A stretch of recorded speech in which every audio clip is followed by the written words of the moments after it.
BP చాలా ఉంటుందన్న. అసలు ఇప్పటి కరోనా టైంలో వయసు అయిన వాళ్ళంతా పాజిటివ్ అంటారు ప్రెగ్నెన్సీకి. ఆడవాళ్ళకి తీసుకొచ్చేసిందంట. నా కొడుకులు ఇదేమో కరోనా చేసి రజాలు ఇచ్చేసి మాకు ఎక్కడినక్కడ కూడా పోయింది అనేవాళ్ళు అంట.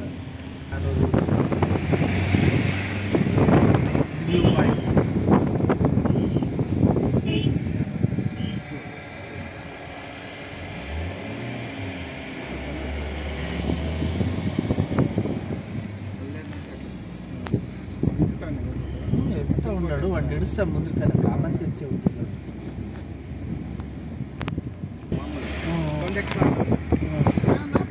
పోతా ఉన్నాడు మా ఇప్పుడు దిగులు వెనకాల ఈడు ఫాస్ట్గా పోతా ఉన్నాడే.